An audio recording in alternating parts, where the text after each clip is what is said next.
Good afternoon, everyone. This is Mark Molina, CEO of Molina Leadership and Business Development Solutions. This morning, we are very excited to continue on with our three-part series from the Center of Community Counseling with one of their local experts that is helping us understand what we're facing as a community in this time of pandemic. Today, we have featured Jonathan Davies. I'll begin with Jonathan's bio. John Davies, PhD, is a nationally recognized speaker on men's health issues. He is the founder of the University of Oregon's Men's Center and the Mackenzie River Center in Eugene. The mission of both these centers are to help men lead healthier lives and reduce violence, particularly violence towards women. A licensed psychologist, John has provided individual and group counseling and counselor training for over 30 years. He has also written many articles on men's health. Good afternoon, John. Thank you for your time. Mark, thank you so much for inviting me here. It's a pleasure to be here. We know that we are in this time of pandemic that is causing significant stress on men, women, and children, on families, on the unhoused, on those struggling with addiction issues, those that are working, those that aren't working, those that are business owners, those that aren't business owners, our first line responders. In some form or fashion, everyone is suffering. Schools have been canceled, graduations have been canceled, universities are closed, so many things going on around us, and we are hurting as people. And we're getting to the point of almost a saturation point, it feels like, John, where people are really starting to attack one another on social media, in our communities, on families, friends, neighbors. People are Yes, getting edgy, and quite yes, frankly, it's starting to feel a little dangerous. yes, yes, And so your area of expertise, I think, is very critical because you emphasize and focus on how men contend with these types of stressors, what to look for, how we can protect ourselves, to protect others, to respond in ways that are proactive and constructive and positive. And I think we really need to have a healthy conversation around these things. And especially now with the liberate this state or liberate that state, and people are now showing up with guns. And you know, I'm not anti Second Amendment, but I also am a former professional soldier, and I don't necessarily agree with an overt display of the need to show strength or violence if it's not a state of war. So it's yes, just one yes, man's opinion. And I know there's a lot of people that would disagree with that, but personally, it feels a little dangerous. And I'd like to have a very healthy conversation with you today, led by you, around what we're seeing from your expertise, from your background, from your training. What are we looking at, and what can we do to make a positive impact? yes. Well, Mark, I think you really alluded to what's going on here is that people feel very pinned in, and there's a lot of anxiety and frustration anyway. Hmm. And underneath that, Mark, underneath anger and perhaps the potential for violence is fear, Hmm. is that we're all feeling fear. And many of us are not totally aware of the total emotional impact of the violence of the virus. That's how that is affecting us. But Hmm. that is the underlying factor in many of the emotions that we are experiencing today. Now, in regards to men, first of all, the things we're talking about today are things that all genders experience, Yes, sir. but there are particular issues with men because of the way we're socialized that the virus is impacting in men in somewhat unique ways. Some of these ways are the result of our socialization to be independent, to be aggressive, uh, to be in control, Hmm. uh, and to not need help from anybody. It's, which is just the totally opposite of what this time period requires of us. So for us to be, many of us to be stuck at home, to be working more closely with families, well, that's a great thing, and Hmm. certainly an opportunity for greater family closeness. It's also a danger that we can also become more irritated with each other, Hmm. and sometimes that irritation can escalate into something that we don't want to see happen. Hmm. So I think for us men, I think being aware of our emotions and paying more attention to them is a really key to this. I use an analogy of either taking a temperature or looking at one's. If you think of the old cars, we used to have a temperature gauge, Hmm. and you'd be able to look at that temperature gauge, and you know how hot your car is running, right? Hmm. And if you were moving too far close to that red line, you knew you needed to slow down or pull over for a while to let that engine cool down. Right. Well, we men, we need that kind of temperature gauge for us to be able to be aware of how much heat we are carrying. Uh, Yes.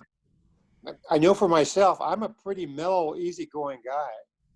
Yet I found myself, since the virus started, I found myself being more and more irritable. Hmm. And I'm not necessarily expressing that outward, but I'm certainly feeling that internally. And Hmm. what that warns me about is that I need to be careful. That red light is kind of blinking for me, and Hmm. I need to make sure that I pause before I say things, so that I don't react to situations and overreact to them. So Yeah, we seem to be polarizing around the ongoing argument of it's real, it's a hoax. It's severe, it's not that bad. Yeah, lots of people are dying, but they're not really dying from COVID. They're dying from other things. Real news, fake news. Our government officials are honest, our government officials are dishonest. Um, some companies are still thriving, some are not. I mean, there's just so much going on, and we are amassing towards our polarized perspective. And you can, out here, you can really feel that is getting amped up significantly. And, where people are showing up at our state capitals armed and demanding that things be changed. I don't know. I'm not a licensed medical professional. We are struggling. I lost you on camera, but we'll keep talking. Hopefully, you'll be able to come back. You might have hit your video. Retap that on your phone. And we have a lot that we have to continue to navigate to stay stable and have a measure of smoothness to our mindset. yes, and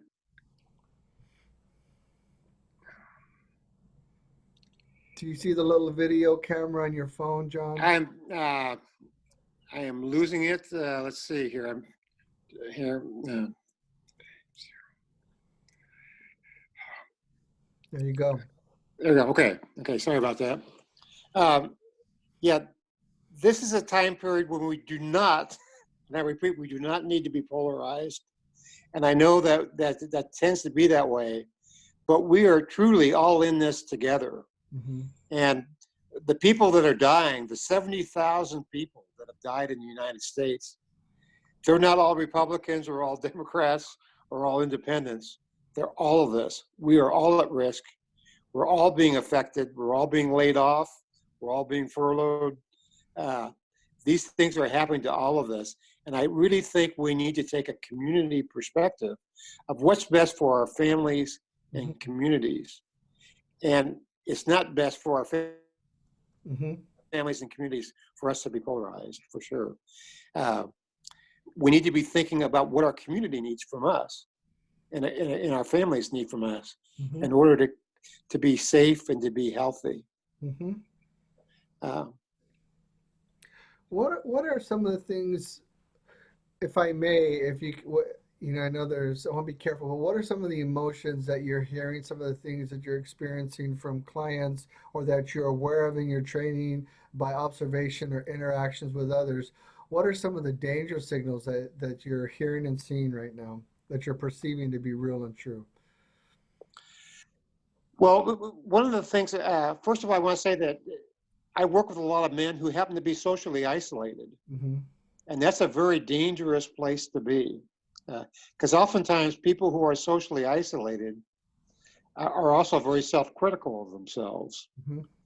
And so to be kind of in the same room with yourself, and if you are a self-critical person, then it's in essence you are engaged in a relationship with an abusive person that's Sure. being overly critical for you. So this is really a time period for us to be kind to each other. Hmm. And that means, first of all, to be kind to each other, we need first to be kind to ourselves. And it's very important to be able to do that. Uh, there are a lot of warning signs. One is social isolation. You're isolating yourself too much. Increase in drug and alcohol use. Yeah, I've heard reports. Some of the liquor stores sales are really high up, uh, and that's a danger, particularly when people are carrying a lot of fear. Uh, Not being able to sleep. I hear a lot of people complain about not being able to sleep.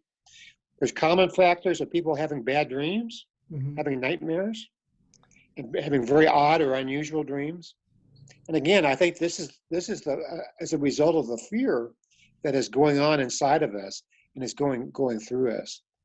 All of our emotions, uh, I think, probably around this time period, can pretty much be uh, understood in terms of fear. Hmm. Yet we often experience that as anger. It's interesting, Mark, for the way men are socialized, is that for men, the only acceptable emotion to express is anger. Hmm.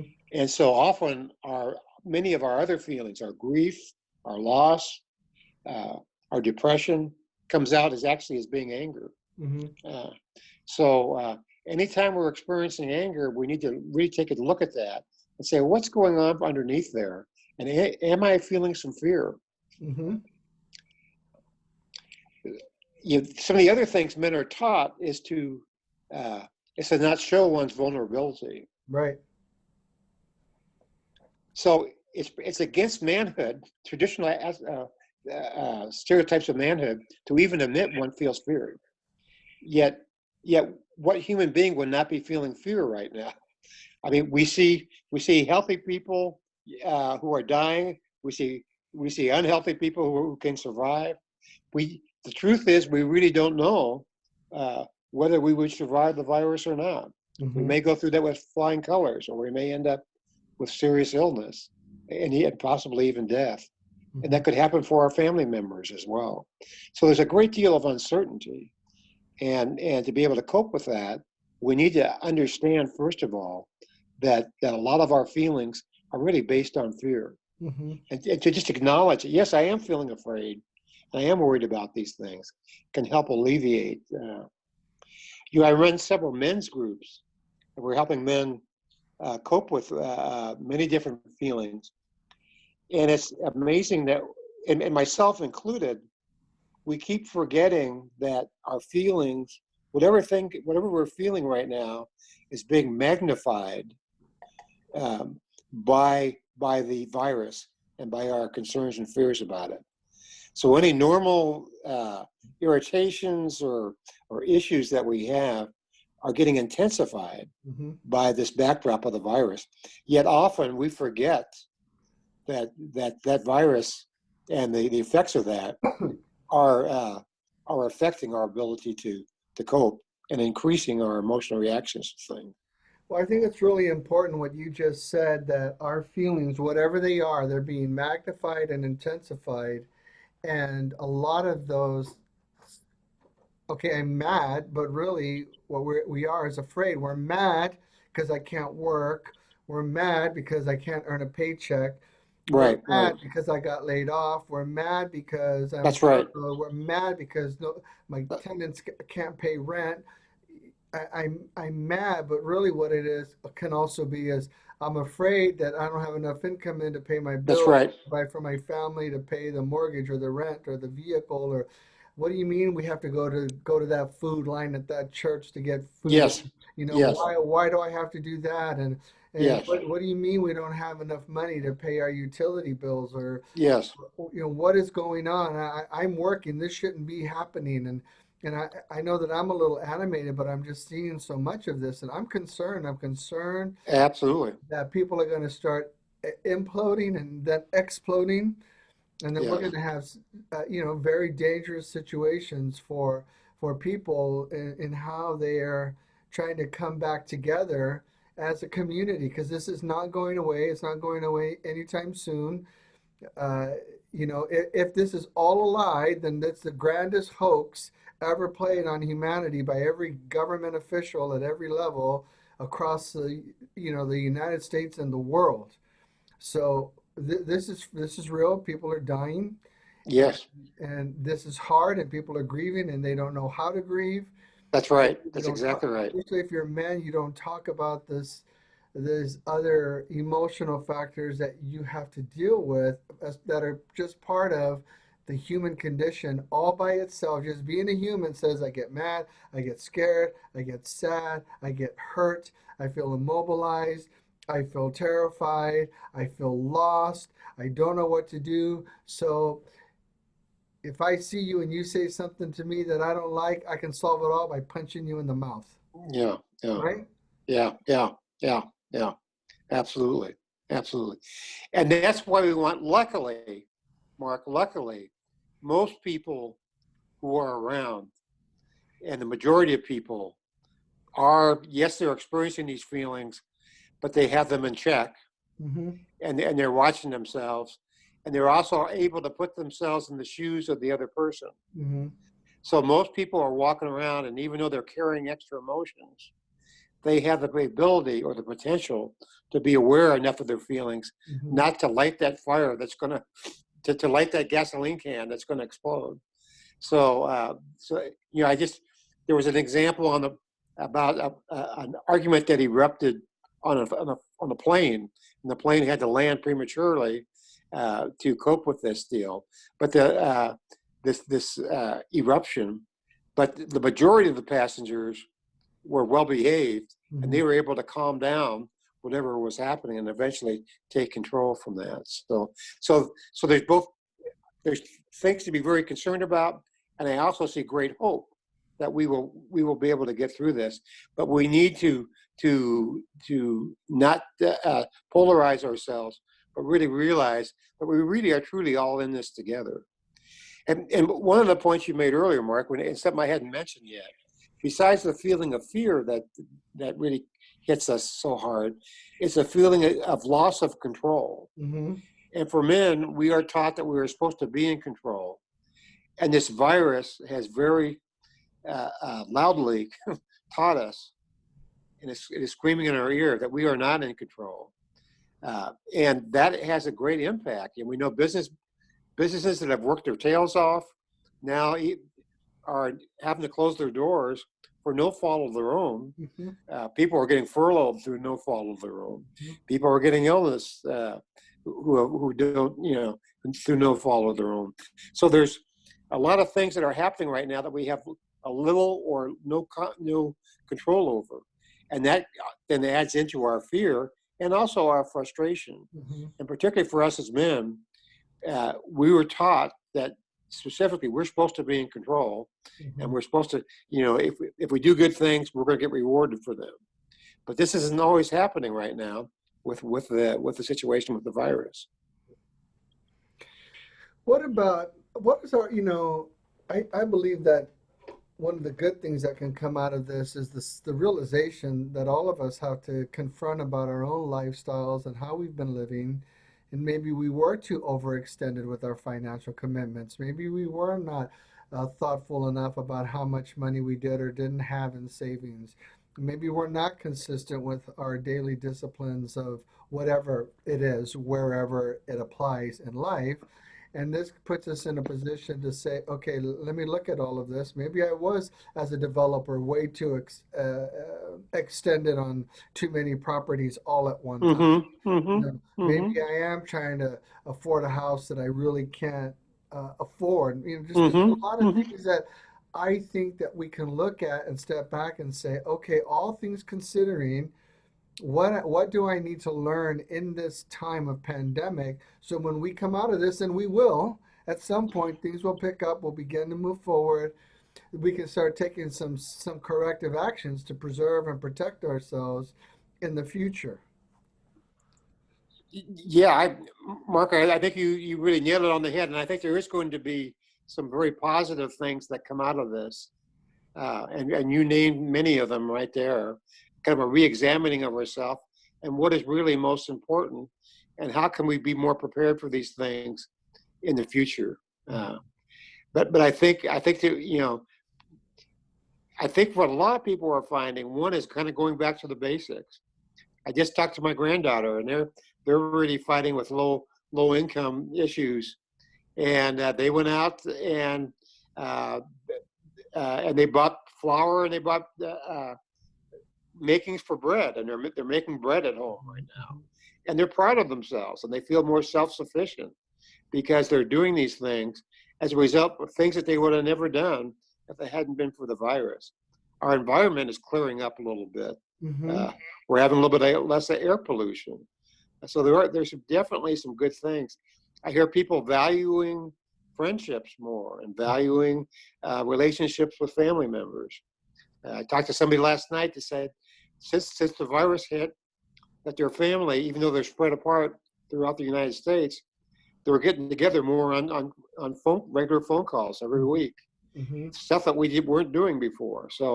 Uh, so there is a lot of potential in looking at our values and what's most important to us, and our values around money.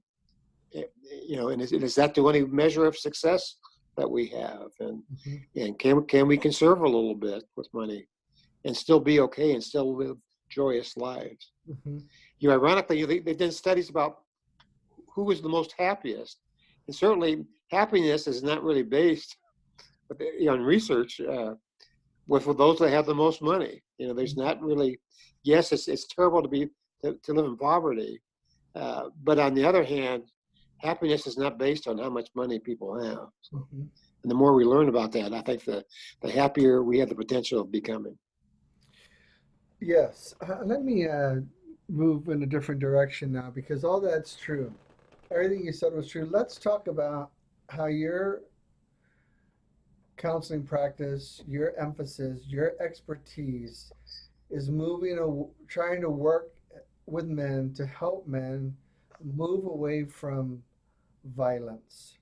And I think this is a critical part of the conversation right now with the amount of men lining up with weapons, demanding the economy is open back up, whatever it is.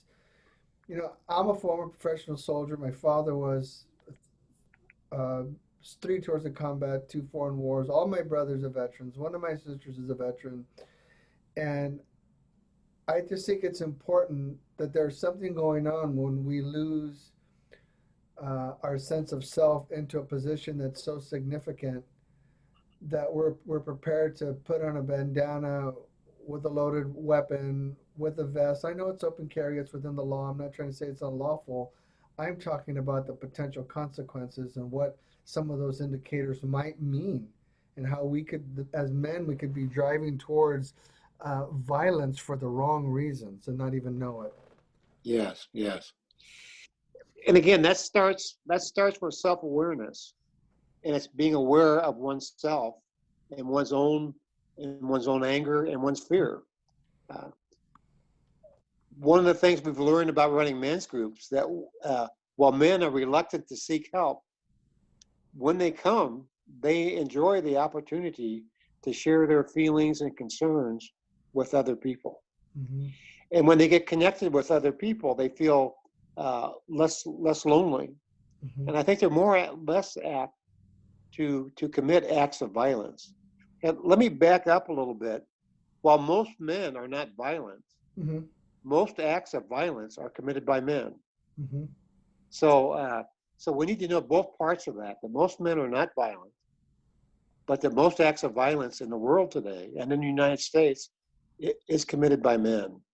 So we need to take some responsibility for that as a gender. You and I are brothers Mm-hmm. in a sense, and we're here to create a healthier and safer uh, community for our loved one, for ourselves and for our loved ones. And we need to make sure that we're treating each other and accepting each other as brothers and sisters, uh, and really kind of developing a sense of connection. Mm-hmm. Part of that is the first thing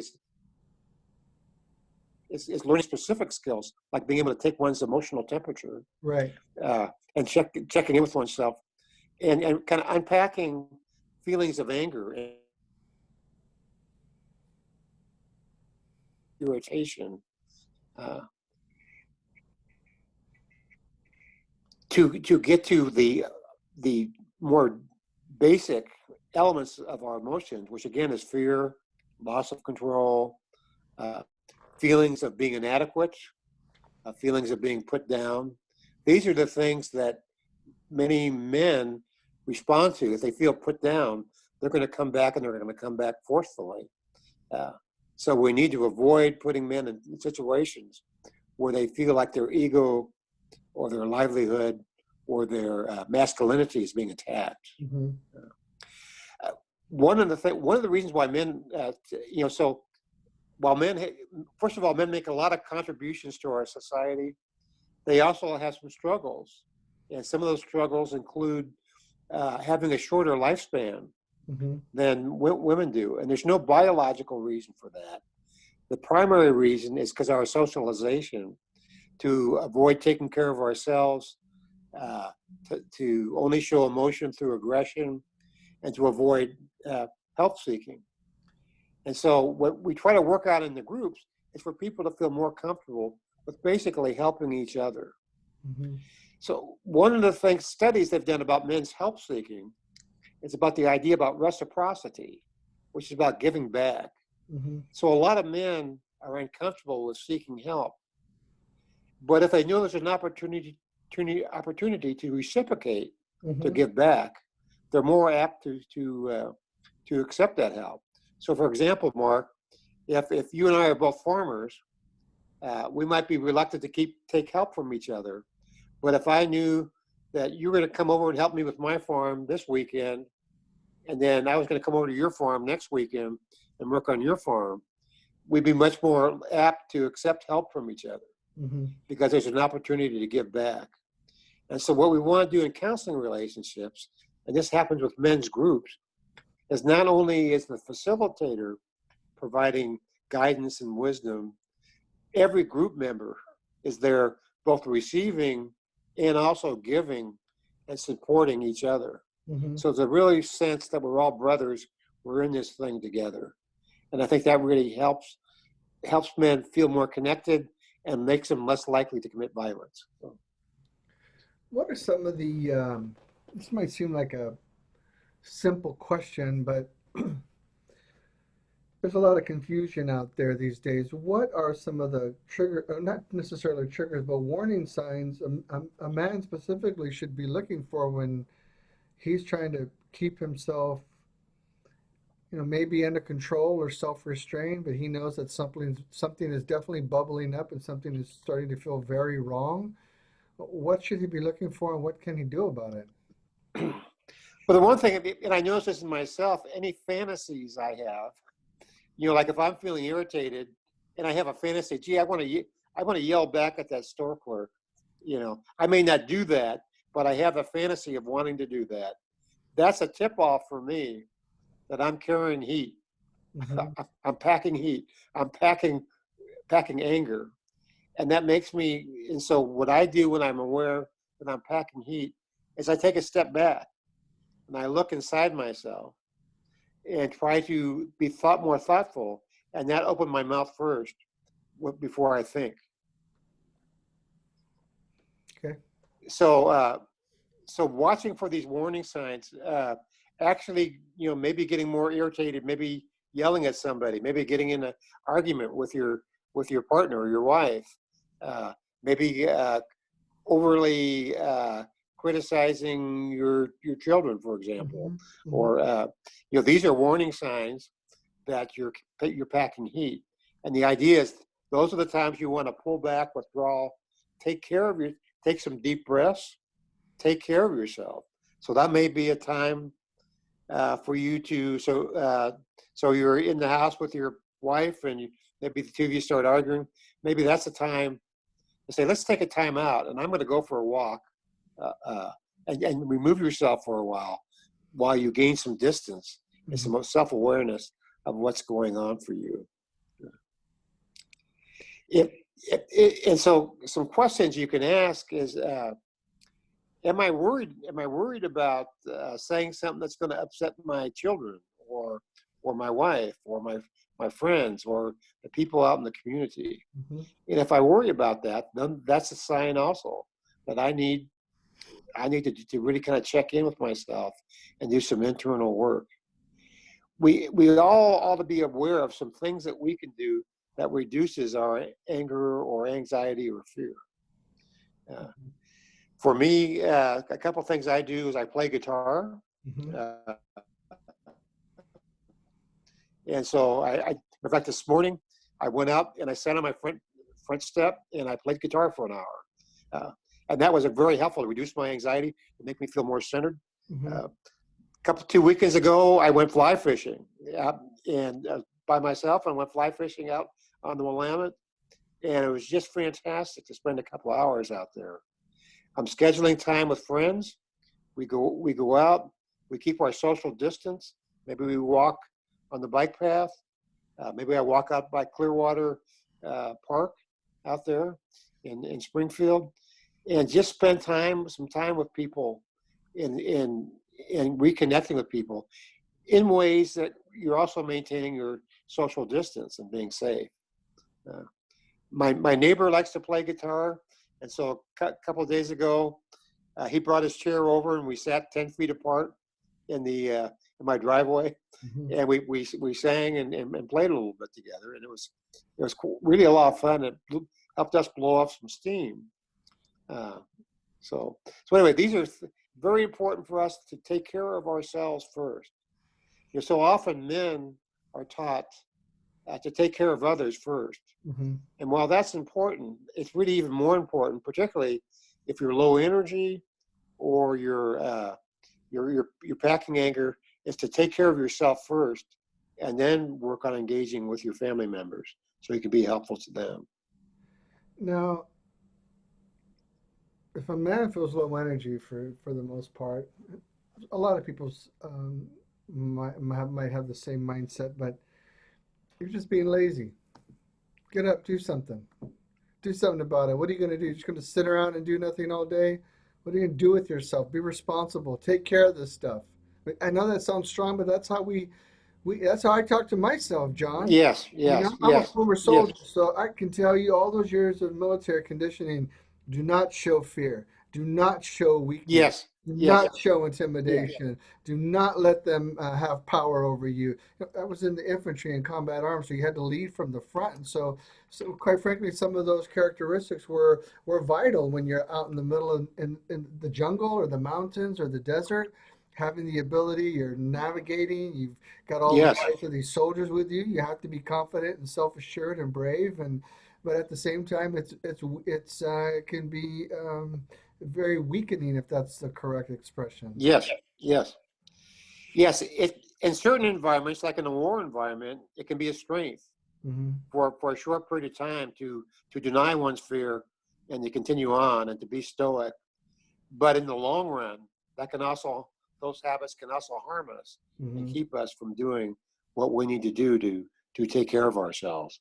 So for sure, that socialization about how we present ourselves as men. The example you used is the example of being critical of yourself. We all have a critical voice Hmm. inside of ourselves, and it's important to temper that critical voice uh, with some positive voices, and Hmm. to be less critical. What you're raising there, everybody I talk to who's dealing with the virus tell me it takes them twice as long to do things, and it takes twice as much energy. Yeah. And to me, it's like whipping a hungry horse. A horse that's starving. To be self-critical, you're whipping this horse whose ribs are showing through their skin, Hmm. and it doesn't do any good. You're not going to get more performance out of the horse by whipping it, particularly if they're not malnourished. Hmm. So we really need to be more.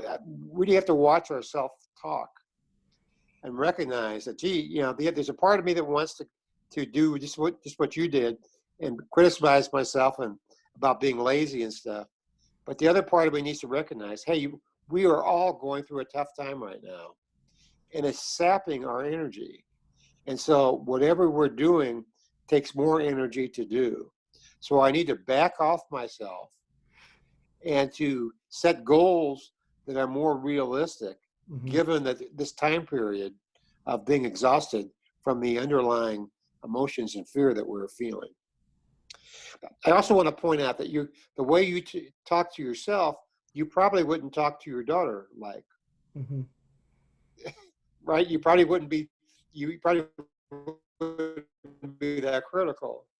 Uh, and so you want to talk to yourself like you would talk to one of your children, if that makes sense. Yeah, when here we are in this new strange environment and this new strange setting of now parents having to homeschool.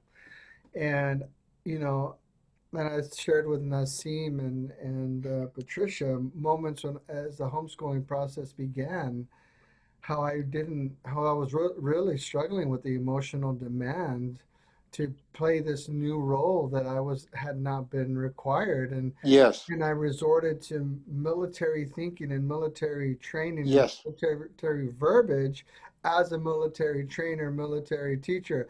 Explanation, demonstration, practical application. I kept telling her, explanation, demonstration, practical application. I don't understand why you don't understand. I've already shown you. I've shown you one time here, one time here, one time here. And all of a sudden it hit me like, where's this coming from? Why am I doing this? And I uh, realized it was all those ingrained patterns of what I knew, yes, and it was still part of who I am. And that I yes, needed to find a way to temper that. And then I started feeling weak because I had this methodology of communicating that was not good for the setting at hand, but it was still such a part of who I am. All of a sudden, I yes, felt yes, incapacitated all over again. yes, yes, yes. And again, it's about in part it's about being in control, and it's how do I use power with my children, which is different. Using your power in the military Hmm. is different than you using your power with your children. Uh, it's a different dynamic, and the importance part of the teaching and the learning, like particularly with children, is about the relationship Yeah. and about being connected, being respected, being loved, being heard. These things, but we often revert to issues that make us feel more powerful and to be in control. Uh, when sometimes what we really need to work on is the relationship and making sure they feel loved and connected, and Hmm. then not being soft with them, but holding them accountable for Yeah. their learning, but also providing a lot of support and Yeah. encouragement. Your Uh, your hands in the camera, John. I'm sorry, yeah. Yeah. Uh, So yeah, but just and I realized as we're talking that some of it wasn't necessarily about power as it was a sense of I think I know what I'm doing and I'm realizing I don't know what I'm doing. yes, And now I feel really bad. And then I start shutting down because obviously, you know how men talk. I'm incompetent. I'm right. incapable. I'm not smart enough to do this. I even I was told Patricia in the interview that I even emailed the school to say, so what if I don't do it? You're the teacher, not me. This is your responsibility, not mine. Well, why do I care? Mm-hmm. All of a Mm-hmm. sudden, I have this new role that I'm failing at, and that I Yes, shouldn't be failing at because I'm a man, and I shouldn't be failing at because I'm a yes, father, and I shouldn't be, those messages. You shouldn't be failing because of one, two, three, four, five, six, seven, eight, nine, 10. But guess what? You still feel like you're failing. So the yes, automatic response mechanism is just to shut down, shut up, sit down, and let it go yes, in yes, an unhealthy way. Just I'm talking about emotional disconnectedness because you don't understand what's happening. As a man, that's what I was feeling, and I didn't know what yes, to do about it. So it kept making it worse every day. yes, yes. And I think you're not alone, Mark. Mm-hmm. I think many parents are finding that those same issues coming up. And as you point out, then you feel incompetent, and Mm-hmm. then that makes you try to do the same things even harder, which sometimes they can have a reverse effect Hmm. rather than being healthy. And so it's part of that's about giving yourself a break, Hmm. and also giving your daughter a break as well. I think it's easier in terms of teaching in structured settings. I think it's easier to teach somebody else's kids than your own, Yeah. because there are other dynamics going on in the relationship. And I really think that it's I really have a lot of respect for teachers and the work that they do. And I know for myself, there were times growing up there where I was too rebellious with my parents to listen to Hmm. what they had to say, but I would listen to a teacher or another older adult. Hmm. So that, to recognize that, and maybe somebody else can have a better connection in terms of teaching with your daughter, and that maybe you could do a better job teaching my kids, or my grandkids, uh, if that makes any sense. No, it does. I just wanted to make myself vulnerable with that because, a lot of people aren't working, and if there's other men at home trying to do this new role, play this new role, Yes, meet this new yes, requirement, and they're struggling. Yeah, I just kind of want to make that a level ground for us as absolutely. obviously parents. It's not just about men, but because I'm male, because I'm a man, because I'm a husband and a father and all of these things, I wanted to share how vulnerable I feel, how weak I Yes, feel, how incompetent I feel, how lost I feel, yes, so that any other whoever might hear this, especially another male, would say, "Okay, I know what that feels like, and it's okay to say it." that's right. That's right. Yeah. And you're doing such an important thing by being vulnerable, Mark. Hmm. What you're doing is you're giving other people permission Hmm. to feel those things and to recognize them and to speak about them. And this is one of the most important dynamics in working with men is having other men like yourself, Mark, stand up and say these things publicly, Hmm. which helps give them the freedom to understand their own feelings and to accept them. Well, it's okay for Mark to feel that. I can feel that too, Hmm. and accept that and move beyond that. So you're really doing an important service, Mark, by being vulnerable yourself, Hmm. and that's really using your vulnerability to help teach other men. And that's really, I really want to congratulate you Okay. on doing that. It's very, very important to do. Well, we're all hurting right now, John. Male, Yeah, female, absolutely. families, pets seem to be a lot of pets are Yes, suffering that's because very their true. families are suffering and mental energy is low and physical energy is low and there's a lot of tension in the air. And I noticed some of our neighbors have said, "Hey, my cat's acting different, my dog's acting different." Yeah. Yes, it affects all of us. Animals are we are all animals, Mm. but we all feel things, and we all feel fear, and we're all feeling that this underlying tension. And to be kind to ourselves and to be kind to our family members, I think it's just really so important. So, if what are some of the things men, in your estimation, because your specialty is men, I know you've been doing this for 30 years. What are some of the, not just the warning signs, what are some of the things if a man is starting to feel triggered, angry, fearful, but it obviously comes out as anger? What are some of the things they should start making sure they're avoiding? Well, I think one of the most important things to avoid is excessive use of drugs and alcohol. Hmm. I think that's a real danger. It's a danger for violence.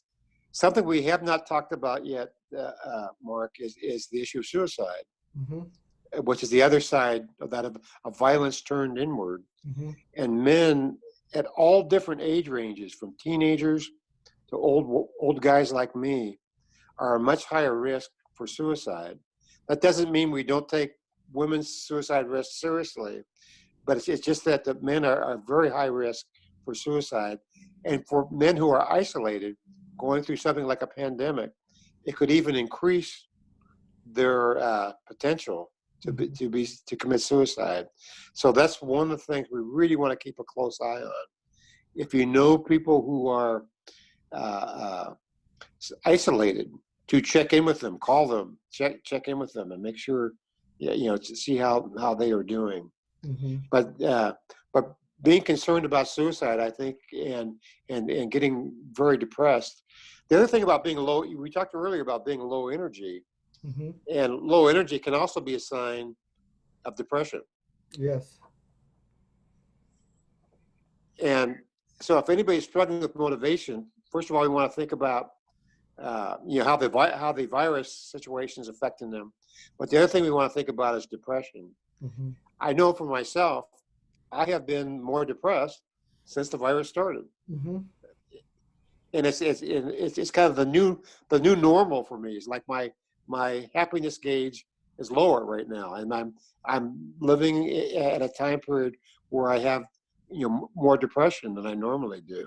Mm-hmm. So it's very, very important to be watching both our aggression, our tendency to be aggressive and angry and irritable, and our the other side of the coin, which is depression, Mm-hmm. being inactive, not being able to find the energy to do anything, not being able to find the energy to reach out to somebody or Mm-hmm. to call somebody. Yeah, these are very, very important warning signs to take into. Uh, Use of drugs and alcohol, certainly, or excessive use, is certainly something we need to be very, very concerned about, because Mm-hmm. that can, as our feelings are already magnified anyway, the uh, uh, the use of drugs and alcohol can take away our normal ability to restrain ourselves from acting upon our impulses. Mm-hmm. So to be able to monitor that, a lot of times just kind of being aware of what's going on for us. Early on, when the virus first started, I have a sweet tooth addiction, and I started, and my wife and I colluded together, and we went out and bought sweets every time, and we were eating, licorice, cookies, candy, anything you could think of. We were eating it, and we did that for about 3 weeks. And hey, we can't keep doing this. This is getting to the point where it's unhealthy, So we're gradually reeling that in. I myself, I quit drinking alcohol about 25 years ago, 25, 30 years ago, because I recognized I was starting to go down a slope, with that. So Mm-hmm. I had to give that up. And, uh, and now I feel really good about doing that, but it took some time for me to try some other things and find other ways where I can loosen up and be relaxed and be comfortable around people, that I don't necessarily have to have a drink of alcohol in order to do that. Uh, so I think looking at both our anger and our depression and our drug and alcohol use, I think is things you can do immediately. Looking at other things, sleep. How well are you sleeping? I hear a lot of reports of people not sleeping well, Mm-hmm. and being able to sleep is kind of is also a barometer or a temperature gauge of what's going on for us internally. So if we're having trouble sleeping, that means we're feeling more anxiety than we're allowing ourselves to be aware of. What about those that might be abusing prescription drugs and or food? Yes, yes. Well, I tried the candy and stuff, and that was great. That was a lot of fun, but it certainly catches up with you. And yeah, I have some other health issues, so it's not healthy for me to put on more pounds. But yes, food is something we have to watch out for. Uh, the better general health we are in, the, that's the best protection to avoiding the virus or avoiding becoming seriously ill. So if anything we should be focused on, it would be keeping ourselves healthy and becoming as healthy as we can. That means exercising. That means maintaining a good diet.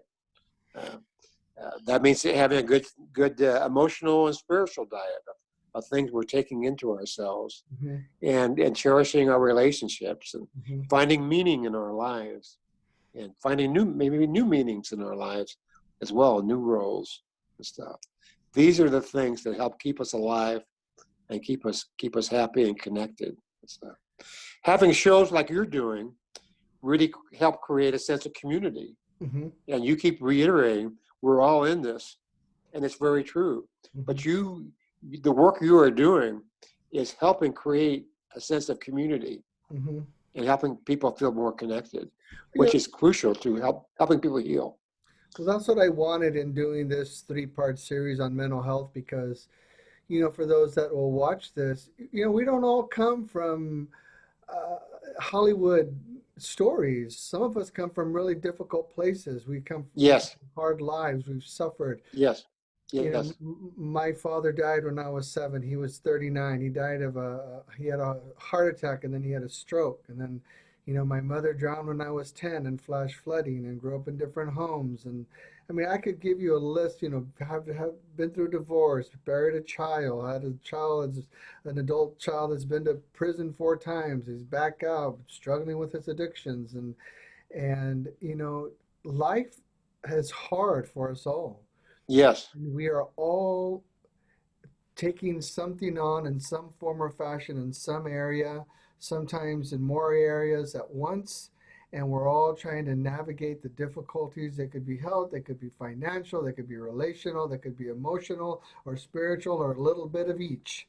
yes, And so I think it's important. I wanted to have these conversations, to normalize this conversation, yeah, absolutely. to stop acting like we all have it together when we don't, to stop Right. acting like we know it all when we don't, to That's right. cast off this psychological burden we've put on ourselves about what success is, what success looks like, what are these characteristics of being dynamic and all of these other things. Yes. I'm hopeful that post-pandemic, when this is all said and done, that it has been good for mankind, that it has been good for us to look at our vulnerabilities and say, man, I'm glad I went through that because I sure had to admit a lot of hard things that I was never going to talk about before. Yes, absolutely. And again, you're modeling vulnerability, and I think being aware of our vulnerabilities is what's going to make us a stronger society and world, really, and better people. Just one small point I wanted to go back to that you mentioned that reminded me of something I have not said yet is that uh, new traumatic events trigger memories of old trauma. Hmm. So, and this goes with grief as well. So, with a pandemic, it being a traumatic event, it is bringing up old traumas for people. Hmm. So, if you had a loss or a tragedy or a traumatic event 10 years ago or 20 years ago, the current virus situation probably is going to pull on those feelings. Hmm. So, you're going to feel those old feelings. They're going to come up and they're going to feel stronger Hmm. right now while we're going through this. So it's real important to do that. Uh, the other feeling we didn't talk about as too much is grief and loss. Hmm. And you brought this up, Mark, in your description of your life, of all the losses that all of us have experienced to one degree or another, Hmm. uh, and the importance of being able to acknowledge those losses Hmm. and to find ways to grieve for them in healthy ways. Uh, I lost my brother 30 years ago now, and I still grieve over his death. Hmm. And I keep looking for ways to to express my grief Hmm. and my appreciation of him. And it's so important. It's so important to do, and to continue to look for ways in which we can grieve those losses and express those feelings in ways that are healthy for us and Hmm. for others. I think that's really important. I think it's important that we say out loud that we're all grieving something right now. We're Oh, all absolutely. losing something. We're all having to navigate this sense of everything's going to be different now. There's this concept of new normal. People like that identifying characteristics. Some don't. We are all going to be in a tremendous cycle of grief for some time, either Yes. directly or indirectly, because our loved ones, our friends, and neighbors around us. Nothing is going to be the same. School years are lost. college years are lost. Yes. Businesses are going to have lost. A couple last month, someone, I'm a former pastor, so someone reached out to me to pray for someone whose daughter went into the hospital at OHSU pregnant. The family couldn't go because of the quarantine. She has a complication in birth. Her and the baby both die alone. Wow. You know, Wow. and that's just one of many tragic. My wife's grandmother died of COVID-19 in Washington State. And Wow. there's just this That's massive too bad. grief that we're all feeling. And I think it's important to say we're all losing something right here, right now, in some form or Absolutely. fashion. And we can't deny it and act like it isn't real and presume that there's not going to be any negative effect for society as a whole, because there is. Okay. Yeah, I agree with you totally. I agree with you totally. So, And go in our society does not do a good job of handling grief ahead. or accepting those feelings as well.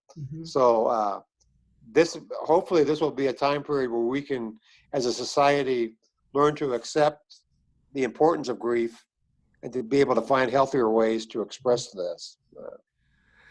So, John, if someone feels like they need help, especially men that hear this, how can they get a hold of you and the work that you do? Uh, I'd encourage anybody to call me at 541 206 8319. 541 206 8319. And I'd be glad to talk to anybody and try to, and if I couldn't be of help to them with our current services, I'd be happy to help them find other ways or other places where they could receive the help that they need. Right now, we have two men's groups running, and we're running them right now online.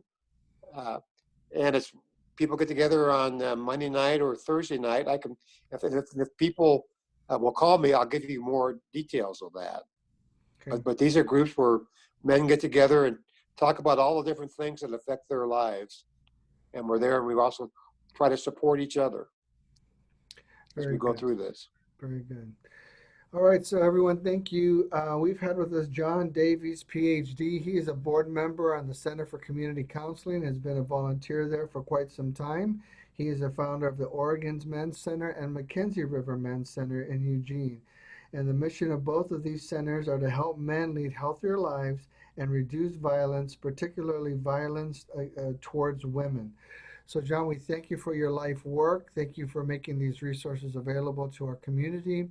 Thank you for your time today and for your support. And any final words of encouragement you'd like to offer to anyone in this time of pandemic? First of all, let me say thank you for doing this show. I think it's really extremely important that you're doing this, and I really appreciate your willingness to be vulnerable as a way of teaching others. I think it's really admirable that you're doing this. Uh, Second of all, we are going to get through this. I'm very hopeful. It's going to be painful, but we're going to get through this. We're going to survive and make it. So. The other kind of words of wisdom I'd say is be thinking about what do you, what does your family, and what does your community need from you, and focus on how we can help support ourselves, our family, and our communities. And I think that's what being a man is really all about, is being able to be flexible and to change our roles to whatever is required at that particular time. And we're in a very unique situation where many of the roles that we've handled previously are not needed right now, and other roles are. So to be able to be flexible and to try our best as we change roles and try to help ourselves, our family, and our community. And I think we're going to come up on top of this. So thank you, Mark, for Thank you. having me. Very good. Well, thank you, Jonathan Davies, for your time, and we'll look forward to reconnecting with you on on your specific work a little bit in the future. Thank you to you and your other board members that volunteer their time for at the Center of Community Counseling to help those that are in need and need that kind of support. Thank you. All right, have a good day. You too.